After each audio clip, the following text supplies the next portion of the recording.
Assalamualaikum warahmatullahi wabarakatuh. Perkenalkan, nama saya Neti Andriani dengan NIM 2072000040. Kelas 6A, Prodi Tadris Biologi, Fakultas Tarbiyah dan Keguruan, Universitas Islam Negeri Sultan Taha Saifuddin Jambi.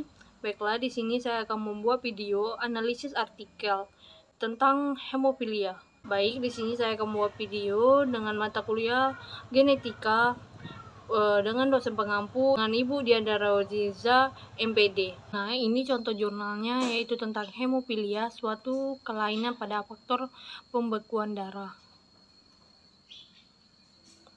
Nah, untuk pendahuluan itu ada judul artikel. Nah, pada judul artikel ini itu tentang hemofilia, suatu kelainan pada faktor pembekuan darah. Nah, penulis artikel ini adalah Andi Anissa Amalia Dharma dan Raihanul Bahrain. Nah, pada tahun terbit artikel ini pada tahun 2003. Nah, jurnal ini bertempatan dibuat itu pada Jurnal Medika Utama. Nah, baiklah, di sini kita akan melanjutkan pertanyaan, yaitu 5W1H. Nah, di mana itu ada what, itu apa kelainan penyakit genetika yang dibahas pada artikel ini, yaitu tentang hemofilia. Nah, di sini saya akan membahas kelainan penyakit itu tentang hemofilia. Kemudian yang kedua itu ada WHO, siapa yang berisiko terkena penyakit atau gangguan genetika itu. Nah, penyakit ini dipengaruhi faktor genetika yang bisa diturunkan kepada bayi dan balita. Namun, laki-laki itu lebih berisiko menyandang hemofilia, sedangkan perempuan hanya bersifat sebagai pembawa dan penerus gen hemofilia. Nah, angka insiden hemofilia A itu berkisaran 1:5.000 sampai 10.000 kelainan bayi pada laki-laki, merupakan 85-90% dari seluruh kasus hemofilia. Sedangkan kisaran 10-15 itu adalah hemofilia B. Nah, insiden hemofilia B ini diperkirakan 1:30.000 pada laki-laki. Berdasarkan survei terbaru, diperkirakan terdapat sekitar 400 kasus hemofilia di seluruh dunia. Di Indonesia sendiri, sampai dengan tahun itu 2018 itu pasien hemofilia itu tercatat sebanyak 2098 pasien berdasarkan data Himpunan Masyarakat Hemofilia Indonesia atau disebut juga dengan HMHI, yang diperkirakan hanya 10% dari total estimasi pasien, yaitu 20.000 sampai 25.000 kasus. Nah, yang ketiga itu ada when, kapan seseorang dapat terkena penyakit atau kelainan genetik tersebut. Nah, hemofilia itu dideteksikan dalam kandungan dengan perkisaran cairan ketuban, usia kehamilan 8-12 minggu. Nah, secara umum penyebab hemofilia itu adanya mutasi gen pada tubuh sehingga tidak memiliki cukup protein yang berfungsi dalam pembekuan darah. Lebih tepatnya, daerah kelainan darah ini berkaitan dengan mutasi pada kromosom X. Selanjutnya itu ada yang keempat, itu adalah why. Kenapa seseorang menderita hemofilia atau penyakit genetik itu? Nah, hemofilia ini terjadi itu karena adanya mutasi gen X yang bertanggung jawab untuk menghasilkan faktor pembekuan yang diperlukan untuk proses pembekuan darah.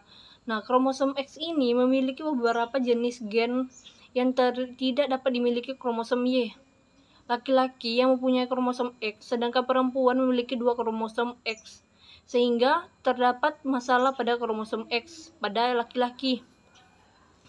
Kasus pada gen yang mengatur faktor 8 dan 9, maka terdapatnya penyakit hemofilia. Hemofilia A terjadi jika seseorang kekurangan faktor 8 dan hemofilia B terjadi. Nah, jika seseorang terkena kekurangan faktor 9 berdasarkan kadar faktor pembekuan darah dalam tubuh, baik hemofilia A maupun hemofilia B dapat digolongkan menjadi ringan, sedang, dan berat. Selanjutnya itu ada yang kelima, itu where, di mana kelainan atau penyakit genetik itu terjadi. Nah, hemofilia adalah suatu kelainan yang terjadi pada sistem peredaran darah, di mana darah dalam tubuh itu tidak bisa menggumpal atau membeku dengan baik. Nah, disebut juga hemofilia itu adalah penyakit genetik. Kemudian, gangguan pembekuan darah ini dapat bersifat herediter, tertaut kromosom X akibat kekurangan faktor pembekuan 8 dan 9. Secara umum, hemofilia ini diklasifikasikan menjadi dua, yakni hemofilia A dan hemofilia B. Yang keenam itu ada bagaimana pengobatannya dan bagaimana antisipasi yang dilakukan. Pengobatan hemofilia ini dilakukan secara komprehensif dan berkelanjutan. Selain penggantian faktor pembekuan, diperlukan juga edukasi bagi penderita keluarga pasien. Dari beberapa tata laksana dapat ditarik suatu kesimpulan di mana terapi untuk pasien dengan diagnosis hemofilia A dapat diberikan konsentrat faktor 8/12 jam. Sedangkan hemofilia B itu diberikan konsentrat faktor 9 itu per 24 jam. Nah, sesuai dengan anjuran dokter. Nah, kemudian apabila dalam penata laksanaan hemofilia itu tidak dapat tersedia konsentrat 8 dan 9, maka sebagai alternatif dapat diberikan transfusi kriopresipitat sesuai guandit sesuai dengan FFP, di mana FFP akan dicairkan dan disentrifugasi. Nah, dalam kriopresipitat dapat mengandung faktor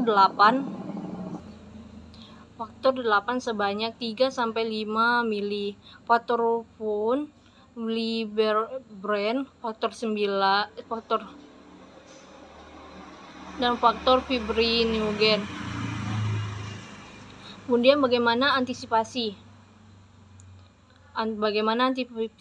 penyakit gen ini? Seperti yang kita ketahui, penyakit hemofilia ini adalah penyakit keturunan atau bawaan dari orang tua atau keturunannya.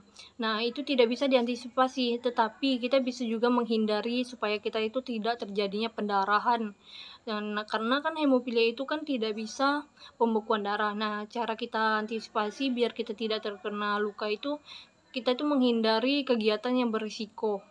Ya, seperti kita tuh menggunakan pelindung, kemudian helm, terus alat lutut, pelindung siku, juga harus antisipasi yang berisiko itu tidak terjadi. Nah, itu harus kita hindari supaya tidak terjadinya pendarahan dan itu tidak bisa dipembekuan hanya yaitu hemofilia.